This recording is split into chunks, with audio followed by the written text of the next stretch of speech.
Welcome. This is a series on the Gospel of St. John, highlighting how his interest in creation affected the writing of his Gospel. I will be your presenter. I have a master's degree in theological studies from St. Norbert's, Des Pierre, Wisconsin, and I have a great love for the Gospel of John. There will be a page of recommended reading and credits for each presentation at the end of the presentation. This second presentation is entitled A Storm on the Sea.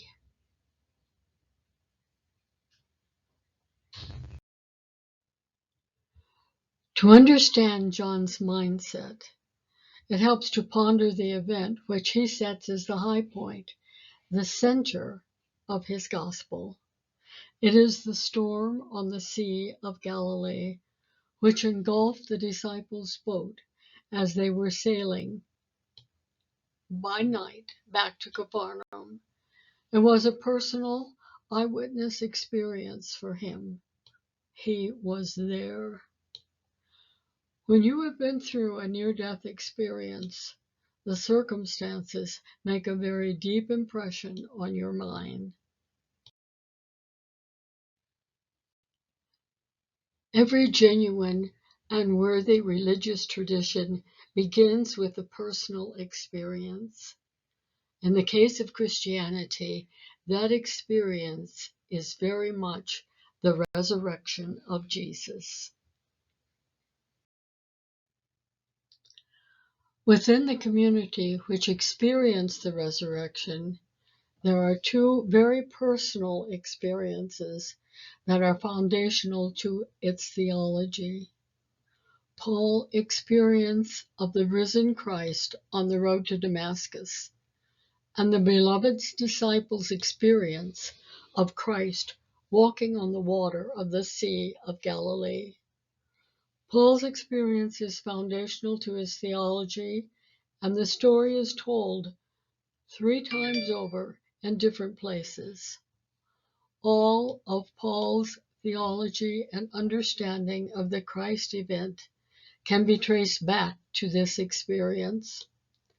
The beloved disciples' experience is told twice, once from his perspective in the Gospel of John, and once from the perspective of Peter in Matthew's Gospel.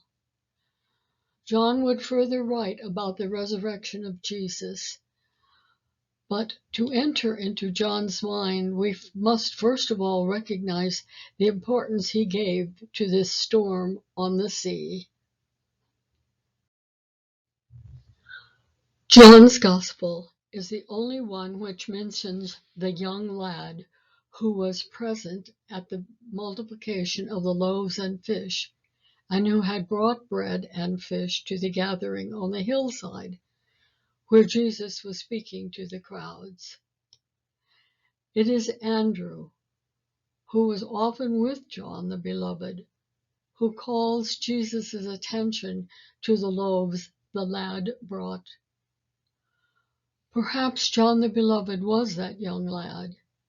His gospel is also the one that has the poignant observation that the reason Jesus fled to the mountain to be away from the crowds was that they wanted to make him king after the miracle of the multiplication of the loaves.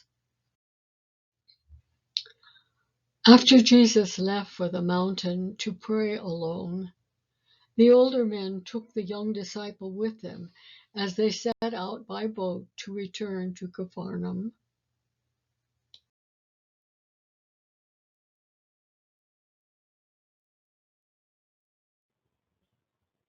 It was late at night, and they were a few miles out on the sea when a violent springtime storm broke. It was quite literally a matter of life or death. Then in the midst of the storm, they see Jesus coming toward them, walking on the water. The darkness, the water, the wind was like the chaos in the opening chapter of Genesis. For John the Beloved, it is the new creation, a restructured creation. God is rewriting the creation story. John would have been familiar with the story of Job and how God spoke to Job out of the storm. Now God is speaking to them out of the storm. In John's mind, what was happening in Christ is also a creation story like that of Job. God's presence in the storm is seen as evidence of God's creative power. It was in this storm on the sea, as the waters of the abyss threatened, that John had his foundational experience, an experience which for him revealed the God of creation.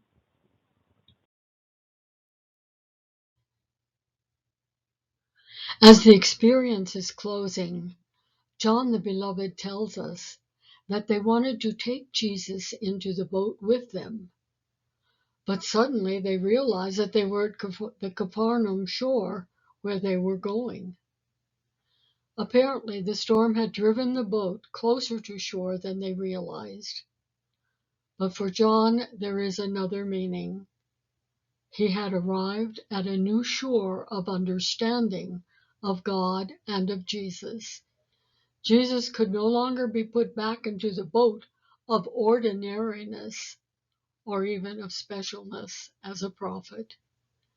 John has encountered the I am of Moses. John has heard the God of joy. I put the summary in the same chiastic format as used in the first presentation to help understand how this form is used. The first and the fifth lines are about the storm in John's Gospel, and the story of Job. The second and fourth lines are about the deeply personal experiences of John, Paul, and Job. And the center line is the fact that it is an experience of the resurrection that is the foundation of the New Testament. Here are the recommended resources.